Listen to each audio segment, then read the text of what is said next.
Heaven on Earth. Teachings of Mother Gavrilia. Excerpts from the Ascetic of Love.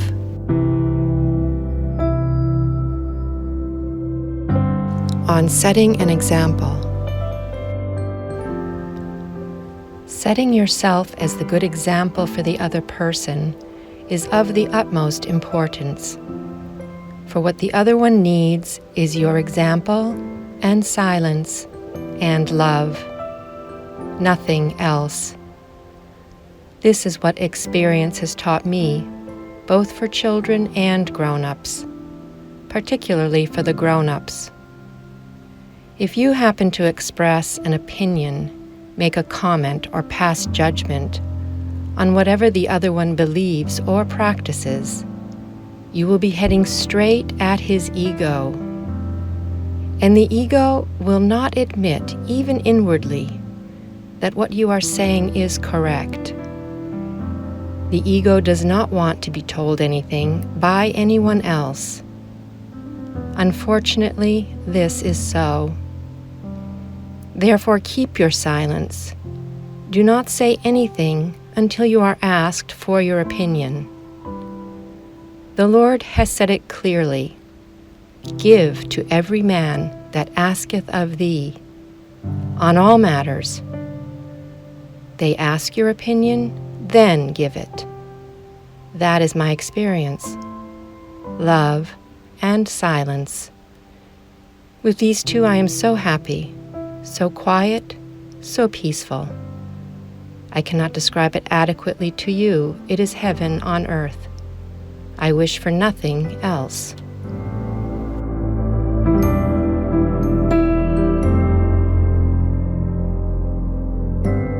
On not existing. Yorandisa, please tell us, how are we to practice this I do not exist, which you keep telling us? Mother Gavrilia, let me say that in the last 20 years of my life, I have understood this very well. When a person comes to tell you what troubles him, and at that time your mind is distracted by something that concerns your own self, then you are trying in vain, for you will not be able to help that person. But if you forget that you exist, and you become that person, even if he happens to be a thief, a liar, a murderer, you can enter his soul and think, oh my God, the poor man. How can he overcome that? What is he to do?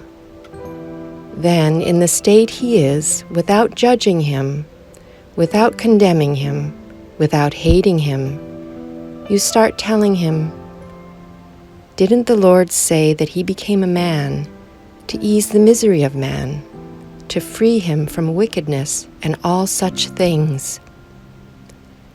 In this way you have become one with that person. And even though that person has come to you full of despair, now he leaves cheered up, for he knows that Christ is with him, and he will be able to face his problems. So when you become the other, one person leaves, the next one comes, then a third, a fourth, a fifth. At the end of the day you ask yourself, who am I? Of all these people, who am I? No one. I am no one. How funny. Then I say, let me behold Christ, even if I do not exist. What do I care about my existence? I said that once, twice, 3 times. People ask me, are you cold? Who is cold? Are you hungry? Who is hungry? How can I feel hungry, since I do not exist? Does pollution affect your health? How, since I do not exist? Well, they thought I was a little off my mental balance.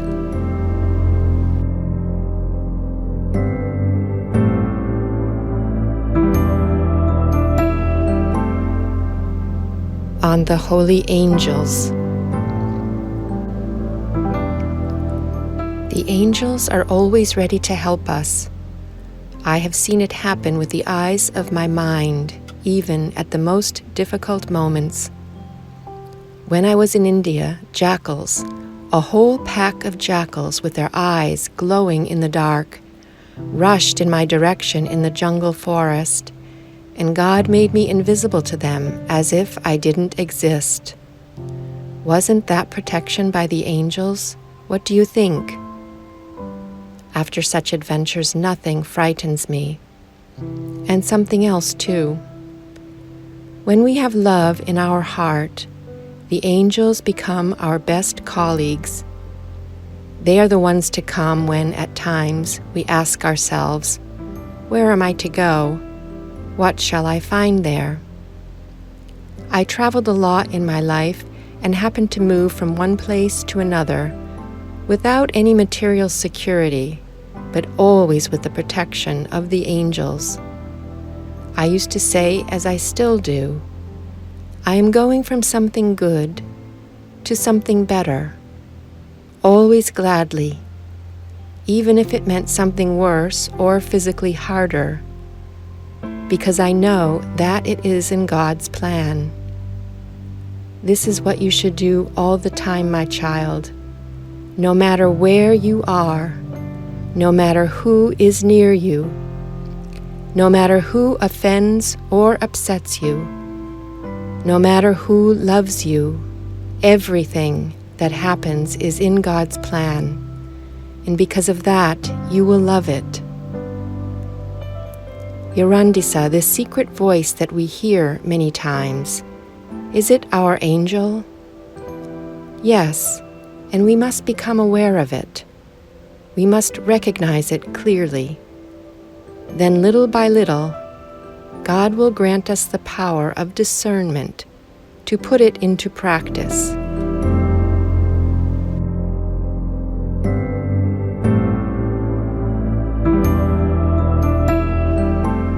On Visions and Grace. The grace of God grants us a state of joy, serenity, equanimity. Then it isn't necessary for us to have visions and experiences, particularly if we are of those who talk about them. For if a vision or a message beyond this earth is true, our mind, our thoughts, our tongues lack the capacity to describe in words what it was or what has taken place. Only our life changes, and the others notice the change. Somebody was complaining of being unfairly treated and wondering why should the poor be poor, why it was like that for someone and not for another one. Why should some people have everything and some others nothing? Then one day he had a vision. He saw God up in heaven with an embroidery frame on which he was embroidering the lives of all of us. He also saw us humans down on earth, looking only at the loose threads hanging from the reverse of the embroidery, unable to discern or understand God's wonderful needlework. What a fine vision! That's how it is. Only when we shall go up there shall we be able to admire God's design for our life. Now we worry because we see only the reverse side of the embroidery.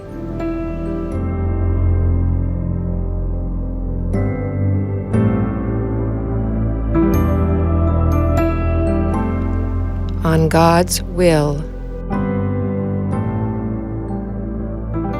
When you deeply wish to act always according to the will of God, He will reveal it to you. That is what He asks. He wants us to reach out our hand for His grace, so that His grace may guide us and His Holy Spirit may shine on us. And then it is paradise on earth. Have no doubts whether it is or it isn't the will of God. Because when you doubt about what is to be done, it will not be done properly. Don't forget that when it is not the will of God, He makes it quite clear, for then He shuts all the doors. When you go here and there and find obstacles everywhere, change course. Don't insist on your own will. Make your prayer and change your mind.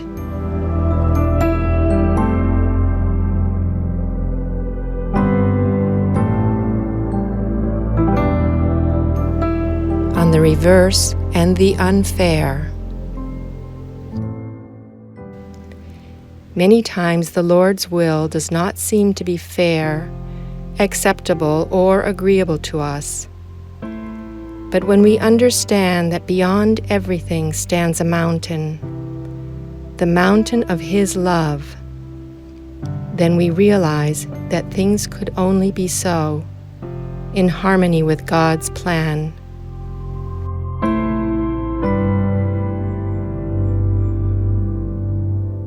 On the environment during prayer. I wanted to ask if the environment plays any role in prayer. Yurandisa. Yes, up to a certain point it does. Beyond this point, however, it doesn't. As I said to that Swami up in the Himalayas, who was choosing sites with fine views, etc., Swami, why do you choose such beautiful places, since when you pray you keep your eyes shut and see nothing but God inside you? So, what are you doing? Doesn't a blind man pray? He remained silent for a while and then told me, "You are right," perhaps out of politeness.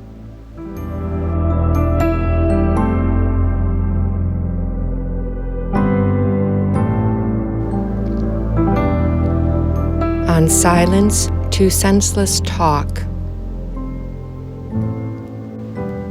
Some people like to expound their senseless theories, perhaps for as long as an hour. In such cases, say nothing, absolutely nothing. You should not discuss with these persons, even if your own silence gives them the false impression that they have convinced you. Otherwise, they may learn new things about the truth, which they will distort and present it as it suits them. Whereas when they don't know,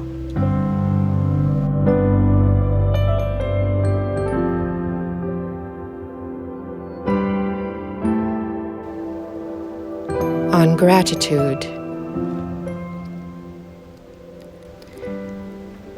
I want to tell you to be very careful on the subject of gratitude.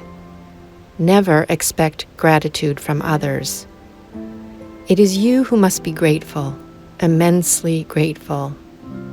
When you become conscious of that, you will have God's blessing. Do you know why? Because when God wants to help someone, you, for example, He will send somebody to do it. This somebody could be anyone. That is to say, if God had not sent this particular person, He would have sent another one. You would have been helped anyhow. My help is from the Lord. Who am I, therefore, this anyone, to take pride in helping?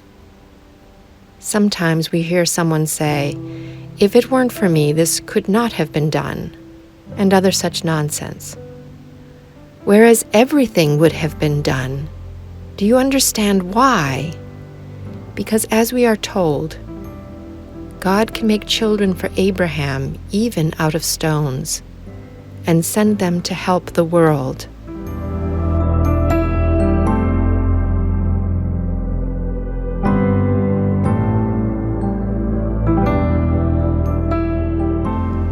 On the reciprocation of love.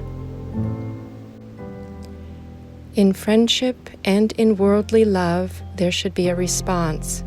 It cannot be otherwise. But love, as taught by Christ for the first time, is offered without expecting anything in return. This is the great, vast difference. In this love, the ego no longer exists. Our own self ceases to be. We give our love to the other as we receive it from God, without any thought as to what He does with it. This is what is important, the way that Christ loved, and also the way that quite a lot of people love today. All persons of God love in this way. They do not love because they expect something in return from the one they love. They love because if you cease loving, you cease living. Those who have not felt that have not felt the joy of God at all. Not at all. Because they are concerned only with themselves all the time.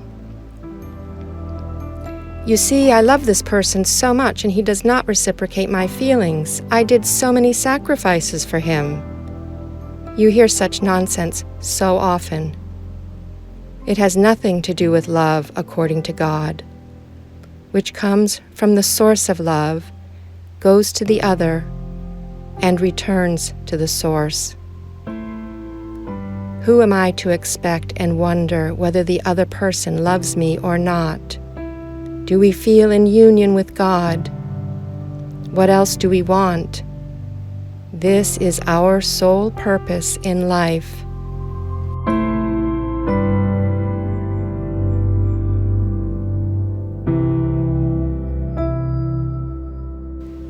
On the 5 languages. Once, when I was in India, I came across a missionary who said to me, "You may be a good woman, but you are not a good Christian." I asked, "Why?" "Because you have been here for quite some time and you go about speaking only English. What local languages have you learned?" I answered, "I don't have the time to learn any because I move from place to place, and before I can manage to learn a dialect, I am called somewhere else. I just learn to say good morning and good evening, nothing else." "Well, you are not a good Christian, nor can you be a missionary. You know, of course, that Catholics and Protestants always learn the local dialects so that..." Then I prayed, "Lord, give me an answer to this." I asked this with all my heart. And then I said, I forgot to tell you. I use 5 languages." "Indeed, which 5? "The first is smile. The second, tears. The third, touch. The fourth, prayer. The fifth, love. With these 5 languages, I travel the whole world." And then the man, perplexed, said to me, "Just a minute, say that again so I can jot it down." And he took out a piece of paper and wrote the 5 languages. That's how it is. With these 5 languages, you can travel around the world and the whole world is yours. You love everyone alike, irrespective of religion or nationality, irrespective of anything. God's people are everywhere, and you can never know if the person you meet today will be tomorrow's saint.